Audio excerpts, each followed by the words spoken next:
consequences. Okay, speaking of which, gun policy. You are the co-chair of the Bipartisan Working Group to respond to the Parkland shooting.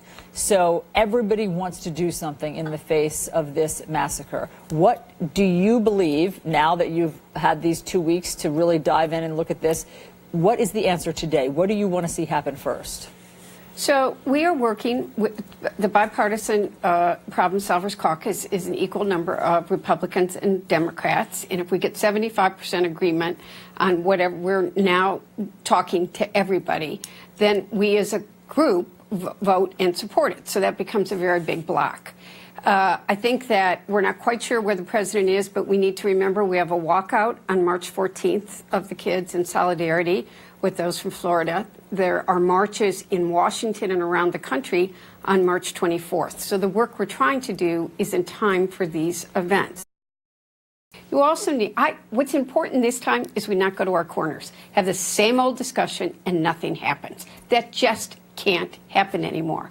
I think I'm married to the strongest supporter of the Second Amendment in the country. We've thought about this for years, and I come about it from a very different perspective, as someone that's actually had to hide in that closet. So I don't want to have the same discussions. I want to keep someone from not having to do what I had to do again, or that those kids have to do. So I think that, I think there's agreement on the bump stock. I think there's agreement on background checks, tightening the loopholes, but also making sure the states are putting the data into the database that needs to be there. If we're working on red flag legislation at a national level. 5 or 6 states have it now. One of the things that I've always said, my father shouldn't have had access to a gun. That's what happened. How do you keep, and Fred Upton and I have met with everybody. But I just want to ask you about that, Congresswoman, just because you've brought it up. So if you could just expound on that. You felt that you were a victim of gun violence. Well, I think I've talked to, it's hard for me still to talk about it, but I more than once had to hide in the closet with my siblings when my father was out of control and had a gun. One night, I literally kept him from killing my mother. And I've been honest, he had an opioid drug problem, prescription drug problem, before anybody knew what it was. There's been some pretty dramatic nights. He shouldn't have had a gun. I mean, in those days, we didn't know what domestic violence was. When you called the police, which I did, they didn't come because of who my father was. We now recognize more things than they did when I was a child.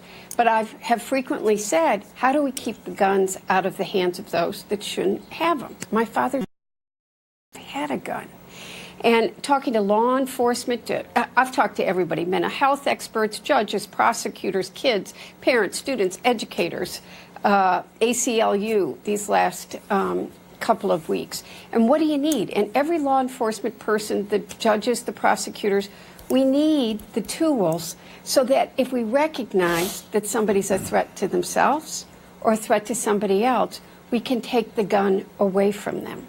So I think that we're beginning to see some general consensus about that as well. The mental health community is very worried about not being tainted or painted with a paintbrush. So, I was happy to hear President Trump talk about how we need to make sure they don't have guns. I think we need to be very careful in how we talk about all of this and recognize there are people with mental health issues, but we need to take the stigma off of it too and talk about it very carefully. Yeah, and as you talked about my domestic abuse bill, which Amy Klobuchar, and I'm the only, Donovan from New York is a co-sponsor in the House, so we're bipartisan in the House, would allow people that have been convicted of stalking and domestic abuse who may not be married, but they are domestic partners, would not allow them to have a gun. It would take the gun away.